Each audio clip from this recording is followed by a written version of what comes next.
Hey guys, what's up? Welcome to the latest video lecture of Strat Pro classes.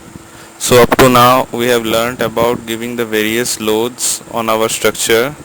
As you can see, we have here given the various loads on our structure, the dead load, various dead loads on our structure, the self weight, the weight due to say the weight due to each wall weight, the brick wall weight, the floor weight due to the up floor, etc.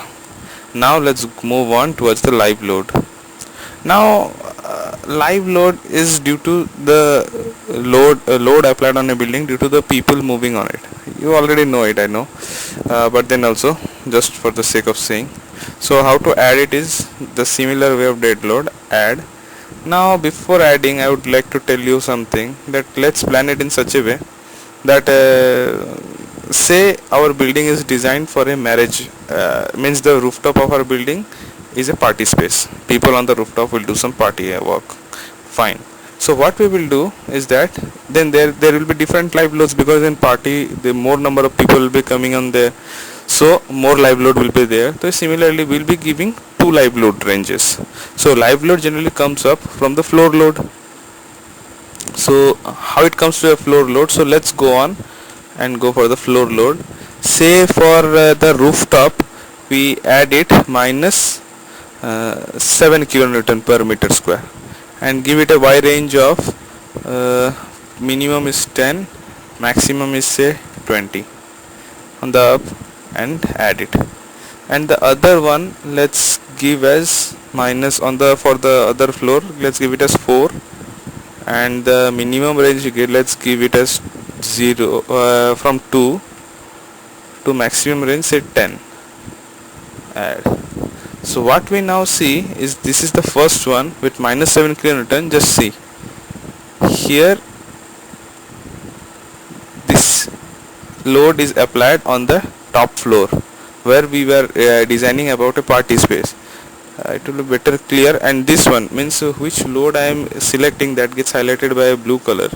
So this load, this minus 4 kilonewton, is added on the rest of the floors, and on the ground floor you all know as there is no live load falling, because this load is directly transferred to the ground. Here this will be transferred to the subsequent beams, and then beams will be transferred to the columns.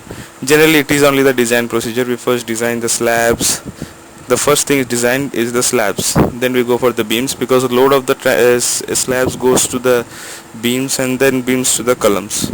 So in this way we are just adding the different loads here. The first load was added to the top of the top floor, which we are designing for a party space. Generally this is not given on the topmost floor, it's not given, but then also let us plan it in this way. Every new innovation, you know. So, and the other floors will give a lesser load. So you can see one thing, this is the load pattern in which it is given. Just see, triangular load sections. So means there is a uniformly distributed load with the maximum load at the center. Similarly you can see the area of the triangles. This triangle is more steeper than this one, so these triangles are actually the magnitudes. This line represents the magnitude of the load that is falling on it. So similarly, from just viewing the figure you can also determine which load is maximum or minimum. Fine. So in this class we have learnt about the application of live load. In the next class, subsequent class, we will go towards the other forms of load, say wind load. So see you in the next lecture.